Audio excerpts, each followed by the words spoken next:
play the game. The art of a pure slide tackle where you not only take out some grass, but the man and a bit of the ball too. Now looking back in time, I've always loved the 2000s era of football. Yeah, nah, I ain't gonna lie. I'm actually happy that I grew up in the 2000s era of football because, to be honest, the 2000s era of football was the best. I ain't gonna lie. I didn't really get to experience it firsthand. Like, I'm not even gonna lie, I'm a 20. Like, I'm talking about 2000 to like 2017, 2018. I was like, bro, like that 18-year like streak, bro, was just absolutely amazing, my nigga. Merchant, a connoisseur. You ask me anything about the football era from the 2010s, and I'll be able to tell you. I'll start bringing up some random players from the 2010s era, like Raul Morales. Tight shit. It's well known now that the 2000s were a golden era for football. Yup. The amount of top players that were active was literal insanity. Back in the 2000s, That's what I'm saying, bro. Like it literally, like, for example, back in the 2000s, bro, every team in the Premier League had a superstar. Every team, bro. Every team. It's not like that anymore. It's not like that anymore. It's like City, Arsenal, Chelsea, Man U, Tottenham have all the guys. Everybody else is alright. every single team in each league had a one player that could just flip. That's what I'm The saying. oversized kits that the players were wearing, the lack of inflation in the transfer market, with only the best having a significant transfer fee. Ronaldinho joined Barcelona from PSG for a measly 32 million euros. Yup. Right now, that get you. Right now, that nigga would be worth 250, 300, 400. You know what I'm saying?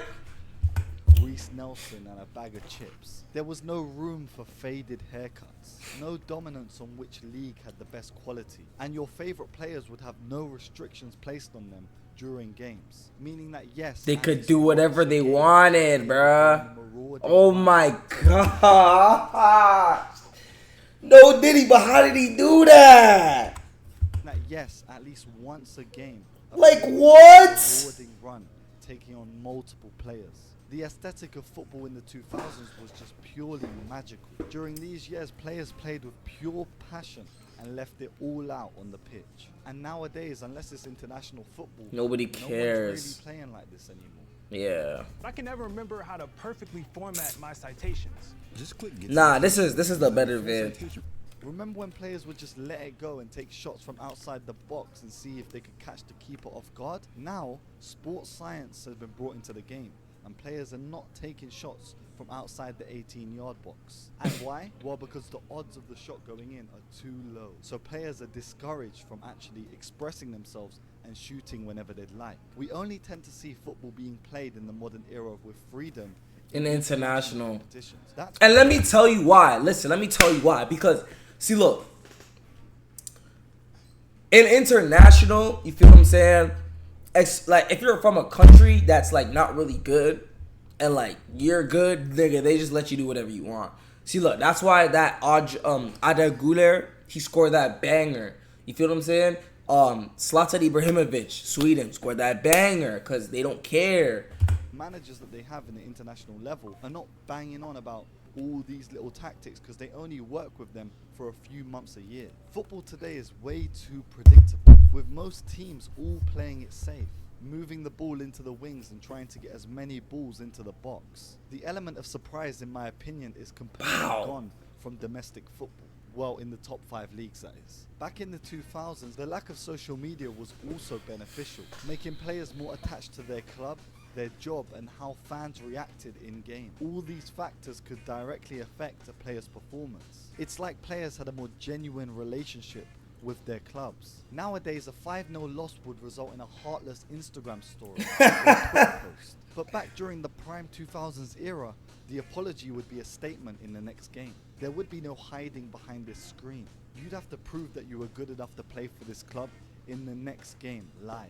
There were defenders who were real men, going headfirst into challenges. Yup. And no, I am not talking about Phil Jones. These guys were leading their teams and oozing this. Hey, yo, nigga, back up!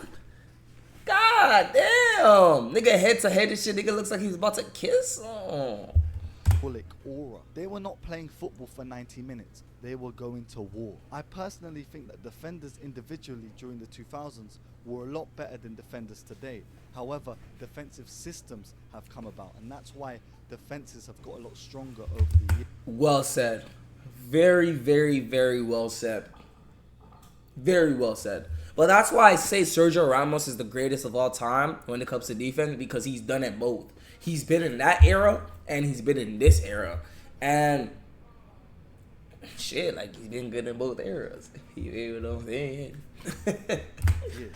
The individuals were handling it during the 2000s, but over time, this couldn't sustain itself.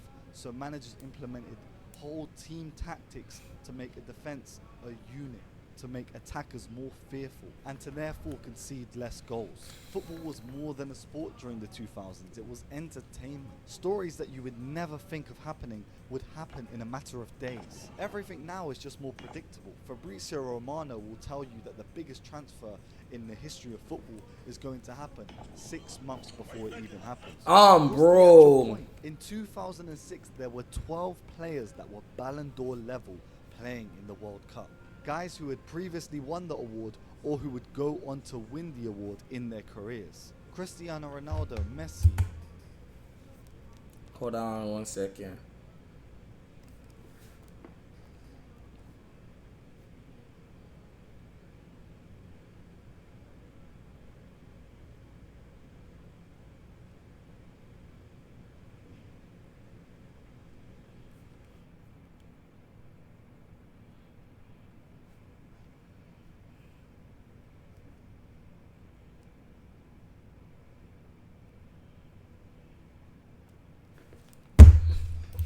R9, Cannavaro, Kaká, Modric, Ronaldinho, Shevchenko, Zidane, Michael Owen, Figo, and Nedved. You couldn't Facts. question the quality that was on show during the 2000s.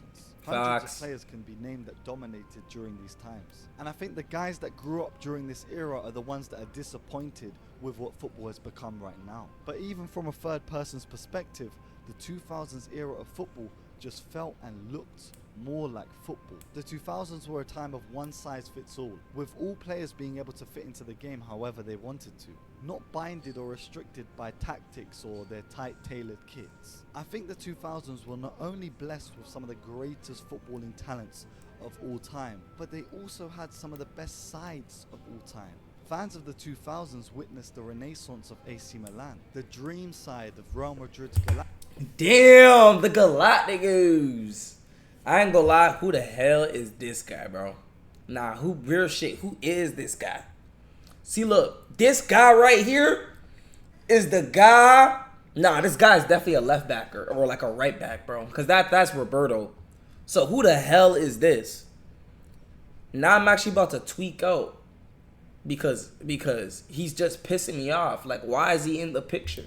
Galacticos, an invincible Arsenal side, an immortal Chelsea, An immortal Chelsea. Drogba. Terry. Lampard. Random black guy. Random white guy. Random Portuguese guy. Michael Owen. I know, Paul, guys. I swear. I swear.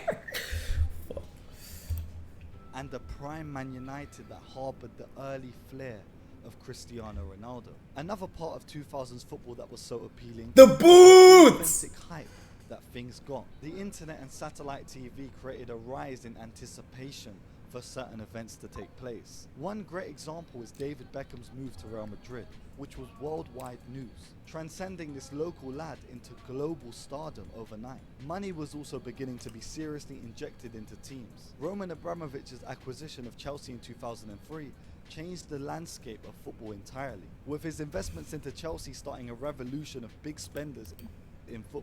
And before you assume I forgot, yes, the dominance of Serie A was prevalent during the 2000s. It was a golden era for not only football, but for Italian football. Damn! Del Piero, Shevchenko, Totti, Cacaperlo, De Rosso, Nest. With Italian Maldini. showcasing some of the best football in Europe. marked by Nah, the rise that's of iconic tough. clubs like Milan, Inter, and Nigga, if you in Juventus, the chat, say what's up, Lenny. contributing to the league's dominance. I mean, Juventus had a whole scandal happen in the 2000s, which saw them get relegated and stripped of titles. And despite this happening, the league still remained competitive, and everyone else kind of stepped up. And it's not like it was just 3 teams that had good players. All of the sides in the league had brilliant players during these times.